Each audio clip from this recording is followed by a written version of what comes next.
Hey guys, how you doing? Luna here with a new video. Welcome back to the channel. Today we have a brand new episode of the Golden Trilogy. Last episode was about the Rolling Stones, and it seems you guys really enjoyed that one, so I thought why not make a new one, this time about a fucking legend. One of the greatest, if not the greatest, contemporary folk artist of the 60s and of all time actually, Leonard Cohen. This has to be one of the most underrated trilogies ever. The beauty, the poetry, and the elegance of this trilogy is so wonderful that I felt like I needed to do this video to make sure that more people knew about these albums. Before we go any further, let me just say that this is only my personal opinion, so if you have your own, make sure to leave a comment down below and I'll make sure to check it out. With that being said, let's just go on with the first album. Songs of Leonard Cohen is probably one of the most beautiful albums ever made. The beauty of the lyrics, the beauty of the guitar playing, the mystery the album is shrouded in, with songs like the Stranger song, the Master song, or for example, Stories from the Streets. Leonard Cohen's delivery on these tracks is amazing,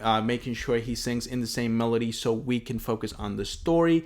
Also, I think we all know that Leonard Cohen is not really the best singer. Actually, he's quite challenged when it comes to high notes, but that doesn't really stop him from making one of the most beautiful tracks from the 60s in Suzanne, which for a lot of people is even a religious experience, even including references to Christianity with this whole story of Jesus walking on water. The way he connects that with the story he's telling in the song is beautiful, and this is just one of the most romantic songs ever. This album also has underrated gems like Sisters of Mercy, which tells the story of two prostitutes, but oh well, that's pretty much the way I see it, but not prostitutes in like the physical way. It's almost one of these comfort ladies where they offer a stress-free zone, a peaceful zone.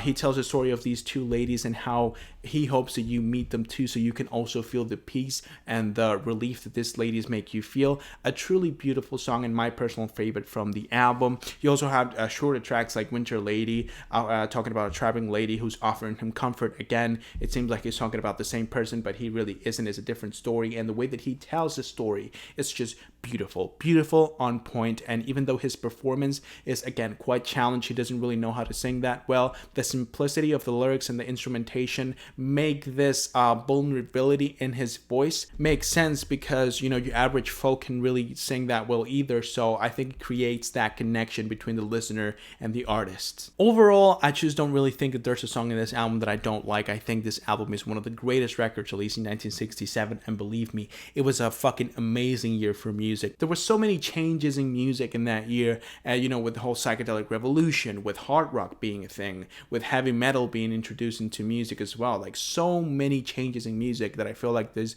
old-fashioned type of album was needed. Even though it's contemporary folk, it felt really old-fashioned and elegant. So yeah, this album is incredible. It's almost a perfect record, and it's one of the best albums from the 60s in my opinion. The beauty, the elegance, and the the poetry of this record is something that's timeless and something that I don't think any other artist can offer other than Leonard Cohen. Now we go with Songs from a Room, released in 1969, and this album, even though a lot of people hate it, for a lot of people it was a really huge letdown, especially for the average Leonard Cohen fan who were waiting for something even more beautiful and even more poetic than Songs from Leonard Cohen. But this album, I think it's really important in terms of the evolution of Leonard Cohen and how he went from Songs of Leonard Cohen to Songs of Love and Hate. And there's so many beautiful songs in this record with the same elegance you saw in Songs of Leonard Cohen. For example, Seems So Long Ago, Nancy, Bird on a Wire. But you also have the more mysterious and depressing nature of Songs of Love and Hate in tracks like The Butcher,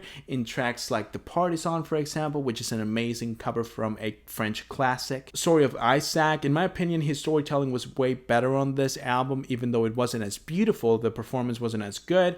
The storytelling and the poetry of the songs in this album is almost as good as the one from Songs of Leonard Cohen. It's still a beautiful album, and you do have a lot of amazing tracks that are genuinely some of the most gorgeous tracks I've ever listened to. For example, Lady Midnight, which is my favorite Leonard Cohen song ever. I just love the way that that song is written and the story it tells about a lady losing her old glory. I think it's such a beautiful concept, and a lot of people theorize that song is actually Leonard Cohen talking about his own muse, his own inspiration, and how he fears that even though his muse right now is on point and he can create all of these music and all all this poetry and all of these stories, that someday his fire will die down and he won't be able to continue doing this music or doing the poetry that he loves to do.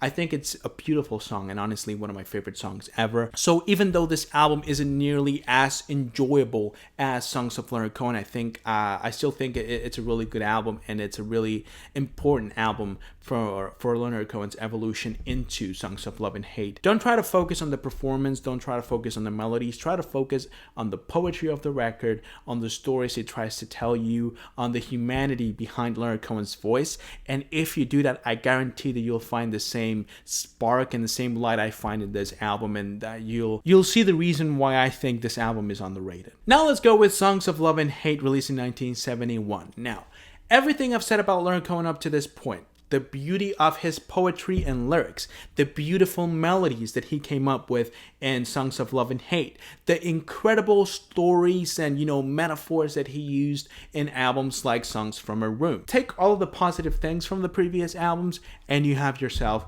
Songs of Love and Hate. This album is not only one of the most beautiful records ever, but it's also one of the most disturbing, one of the most depressing. I feel like Leonard Cohen in this record wasn't really scared of showing the true nature of his stories, how it's not only love and romanticism and sadness, but also depression, numbness, hate, anger. This album isn't scared of showing you a sad story with no happy ending. It's not scared of showing you the gruesome nature of a person who's confused or is trapped in a state of depression. Songs like Dress Rehearsal Rag show just this inner analysis that ends up in suicidal thoughts of, problems with self-esteem, you feeling like you're not the greatest version of yourself, and you looking in the mirror and basically seeing a failure. A song like Avalanche is so unapologetic when it tries to show the feeling of hate and to portray this feeling. This song is so disturbing because of how much hate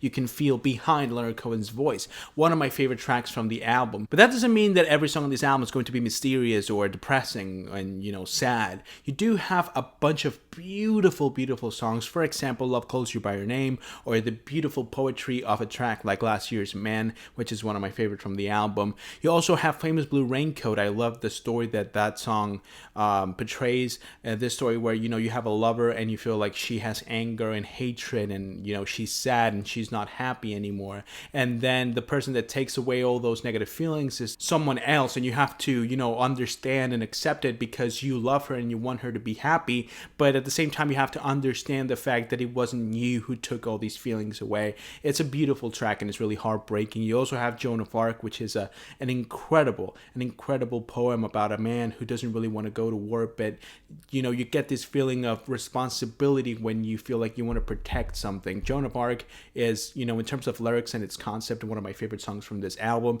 And overall, I think that other than Diamonds in the Mind, which is a song that even though I like it because it's kind of fun listening to Leonard Cohen singing that way, and some of the lyrics, especially about that witch and the abortion thing, are kind of funny, so I can enjoy that track. But I understand that it's not the same level of quality as the other tracks on the album. For me, every single song on this album is a 10 out of 10, and I believe this is one of the greatest albums of all time. So yeah, definitely an amazing album, definitely a listen for those of you who have not heard this album. This is one of the most beautiful and honest examples of how to portray feelings in your music. So yeah. Now it's time to ask the question, which is my favorite album out of the three? Well, I'm pretty sure it's obvious by now, but if you still have any doubts, it's this bad boy right here. This is not only one of my favorite Leonard Cohen album, this is one of my favorite albums ever. I'm pretty sure that if I were to make like a top 10, top 5 albums of all time, of all the thousands of albums that I've heard, this would definitely fit in the top 5. If anyone's struggling with depression, or you're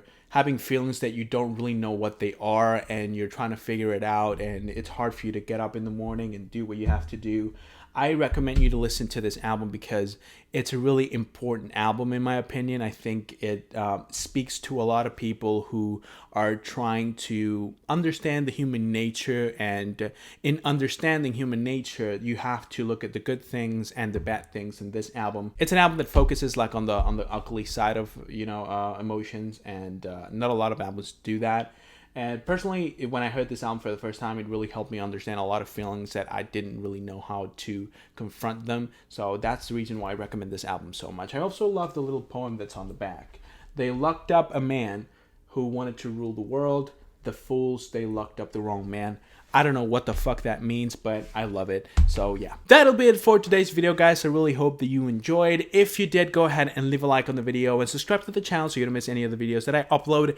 If you notice like a change in audio at a certain point of the video, it's because I didn't really meant to do it, but I unplugged the microphone halfway through the video. So if you see like a little drop in the quality of the audio, that may be the reason why. Or maybe I'll just record this video again, who knows. I want to know your opinion. Which is your favorite album from Leonard Cohen? And leave me your reasons in the comment section. Also, if you want me to review any other trilogy, go ahead and leave it down below as well. I'll make sure to check it out as soon as I can. Personally, this album wins by a mile, so yeah, I don't really have to explain myself any further. With that being said, once again, I hope that you enjoyed it, and I hope that I can see you guys soon again with a new video. But until then, bye.